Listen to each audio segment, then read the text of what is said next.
आज हम आपको 10वीं क्लास का NCERT CBSE सिलेबस में भारत और समकालीन विश्व के अंदर इंडो चाइना के बारे में पढ़ा रहे थे। उसका अगला टॉपिक है, दूसरा टॉपिक है उपनिवेशिक शिक्षा की दुविधा। फ्रांसीसी जब उपनिवेशवाद जब वियतनाम में हो गया तो उनका जो वहाँ पे केंद्रित जो सभ्यता को बनाने के लिए उनके अंदर विचार आया कि यहाँ के लोगों को, उनका मेन मोटिव क्या था, उनका मेन मकसद था वहाँ के लोगों का जो भी उनकी सभ्यता है या उनके बारे में जो वहाँ की प्रकृति है उनसे भरपूर फ़ायदा उठाया जाए और उन लोगों से काम लिया जाए।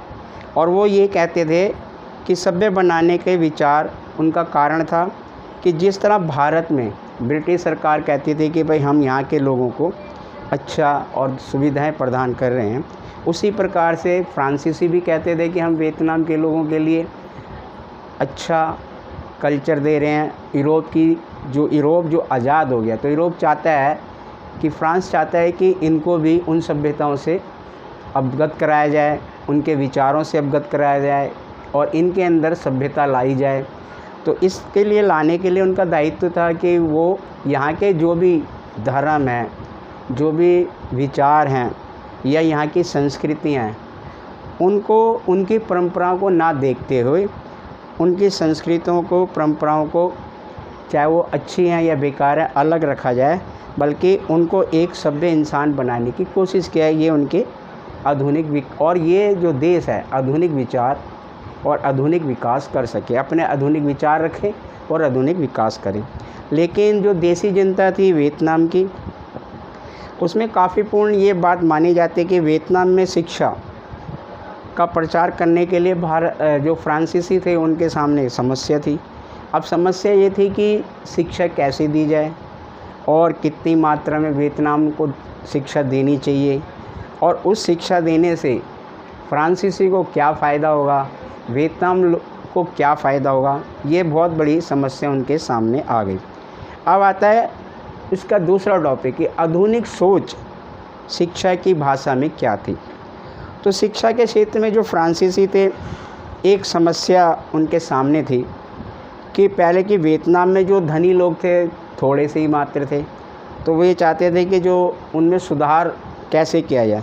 तो जो वहाँ की सत्ता थी उसमें जो धनी, जो अच्छा वर्ग था वो कम मात्रा में था और शिक्षा का जो फ़ायदा है वो लोग ही उठाते, तो गरीबी जनता को कैसे फ़ायदा हो। और दूसरा विचार ये था कि यदि सभी को फ्रांसीसी शिक्षा या उच्च शिक्षा दी जाए तो उनके अंदर जो फ्रांसीसी लोग थे जो ऊंचे ऊंचे पदों पर बैठे थे, जैसे पुलिस वाला हो गया या कलेक्टर हो गया, तो वो ये सोचते थे यदि हम वियतनाम के लोगों को सारी शिक्षा दे दें तो वियतनाम जो है फिर हमसे मांग कर सकता है, हो सकता है जिस पद पे आज हम बैठे हैं उस पे वियतनाम के लोग बैठें। तो अब यह है कि इनको किस प्रकार से शिक्षा, ये एक दुविधा सामने थी। अब दूसरा था कि आधुनिक, उन्होंने ये किया कि एक विचार ये था कि इन्हें वियतनामी शिक्षा भी दी जाए और फ्रांसीसी भी शिक्षा दी जाए। तो अब उन्होंने जो दूसरी उनका जो मत था उस पर विचार किया, तो कुछ क्लास तक, यानी जैसे छोटी क्लास तक उनको वो किया जाए और बड़ी क्लास में जो है फ्रांसीसी दी जाए और फ्रांस में उन्हीं लोगों को पास किया जाए जो हमारे काबिल हैं। तो इस तरह का 1927 के अंदर 25 में और 1927 में या 1925 के अंदर अगर 1.7 करोड़ जो थे लोग जो थे उसमें एग्ज़ाम में बैठे, एग्ज़ामिनेशन में, लेकिन उसमें से कुल उन्होंने 400 जनों को ही पास किया। तो उनको जितनी ज़रूरत थी वो उनको पास करते थे और बाकी लोगों को फेल करते थे, जिससे कि उनको अच्छे पद ना मिल सके। ये एक समस्या थी। अब आता है तीसरा टॉपिक, आता है आधुनिक दिखने की चाह। आधुनिक दिखने की चाह, उन्होंने कहा कि अब आधुनिक कैसे दिखे जाएं। लोग जो है यहाँ के, अब हम फ्रांसीसी सिखा रहे हैं, उनको बोलचाल आ रहा है, सब रहन सहन भी आ रहा है, हमारे तरीके भी सीख रहे हैं और शिक्षा भी ले रहे हैं। तो हमारे शिक्षा का एक फ़्लो होना चाहिए, उसमें हमारे शिक्षा के कल्चर उसमें होना चाहिए। तो वहाँ पे उन्होंने क्या किया कि एक जो है 1907 के अंदर उन्होंने एक टोकन फिर स्कूल खोला गया।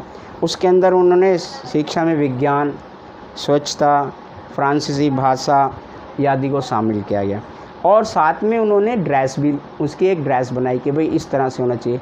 और साथ में जैसे फ्रांसीसी लोग रहते हैं, उनके छोटे छोटे बाल कटवा दिए, तो उनके छोटे छोटे बाल होने चाहिए ऐसे। और उनको जो है उसी वेशभूषा में पढ़ना होगा जिस वेशभूषा में फ्रांसीसी रहते हैं। लेकिन वियतनाम में सबसे बड़ी बात है कि इस वेशभूषा को अपनाने में बड़ी क्योंकि वहाँ के लोग लंबे बाल रखते थे और वो छोटे छोटे बाल रखते थे, तो ये बात उनके सामने एक समस्या बन सकती थी। अब आता है इसके ऊपर एक श्लोक भी लिखा गया जिसमें कहा गया कि बाएं हाथ में कंगा थामो, दाएं हाथ में कैंची, कच कच कपच कपच, खबर दयाल ख्याल रखो, वाहियत आदतें छोड़ दो, बच्चों जैसा क्यों करते हो, मुंह खोलकर बोलो बेधड़क, पश्चिमी तौर तरीके सीखो। यानी कहने का मतलब इसमें ये बताया है कि आप वो आदतें छोड़ दो अपनी, जो तुम्हारी पुरानी आदतें हैं, जिसके कल्चर में आप पले हो। आप अपनी नई आदतों में आइए और आप अपने बाल कटाइए और अपनी उस वेशभूषा में आइए और धड़ाधड़ एक तरह से फ्रांसीसी यूरोप कंट्री के जो कल्चर है उसको अपनाइए। इस बात को उन्होंने सामने रखा। अब आता है स्कूल में विद्रोह का स्वर, अगला टॉपिक। तो शिक्षकों और विद्यार्थियों में जब पुस्तकें पढ़ाई जाती थी फ्रांसीसी और उनकी, तो उसके अंदर सबसे बड़ी बात ये आती थी कि उन्हें क्या पढ़ाया जा रहा है। तो जब फ्रांसीसी लोग उन्हें पढ़ाते थे तो वियतनाम की वो हमेशा कल्चर की बुराई करते थे, उनके बारे में गलत शब्द बोलते थे। उसी प्रकार से जो वियतनामी लोग थे जब उनको पढ़ते थे तो उनको पढ़ाते समय बड़ा अजीब लगता था और वो उसके उल्टे सीधे अर्थ भी बताते थे। तो इस प्रकार से उनकी शिक्षा में जो है विरोध का स्वर हुआ। एक बार हुआ ऐसा कि स्कूल की एक वियतनामी लड़की फर्स्ट डेस्क पे आके बैठ गई और जो फ्रांस का वहाँ पे पढ़ाने वाला था उसने कहा भाई आप पीछे हटिए, यहाँ पे तो फ्रांसीसी बैठेंगे। उन्होंने एक फ्रांसीसी लड़की को वहाँ बैठा दिया और उसके विद्रोह में उसको पीछे बैठा दिया। और बाद में जब उसने ज़्यादा मांग की तो उसको स्कूल से निकाल दिया। स्कूल से निकालने के बाद ये पूरे देश के अंदर इसमें आंदोलन शुरू हो गए, पश्चाताप हो गए। और जो वियतनाम के लोग थे, समुदाय थे, यंग जनरेशन थी, वो उसमें आगे के बढ़कर भाग लेने लगी। हार कर सरकार ने फिर एक नोटिस दे भेजा और उस प्रिंसिपल को कहा कि भाई इसको वापस ले जाए। उन्होंने उसको वापस लिया, लेकिन उन्होंने ये कहा जब तक मैं हूँ मैं इनकी बातें नहीं सुनूंगा। ऐसे उल्टे सीधे जैसी भी बातें उन्होंने की, उसका असर जो है वियतनाम पे पड़ा और वियतनाम में नई पार्टियों का एक आविष्कार हो गया और वियतनाम जो है फ्रांस के सामने अगेंस्ट जो है खड़ी होने लग गए। तो ये था हमारा। अब आता है टॉपिक साफ़ सफाई। तो साफ़ सफाई बीमारी रोज़मर्रा। जब फ्रांसीसियों ने जब पूर्ण रूप से कब्जा कर लिया तो कब्जा करने के बाद उन्होंने एक शहर बसाया जिसका नाम था हिनोई।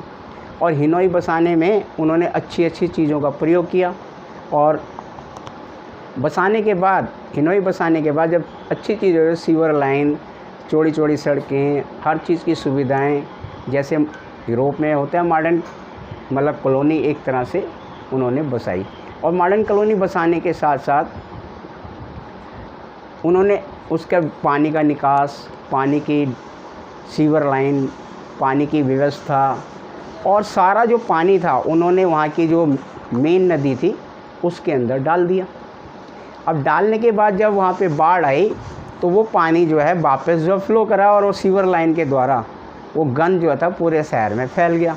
इससे फैलने से काफ़ी वहाँ पे गड़बड़ हुई क्योंकि उनका जो प्लान था वो सक्सेस नहीं हुआ। फिर थोड़े दिन बाद में एक बड़ी समस्या वहाँ पर आ गई प्लेग की।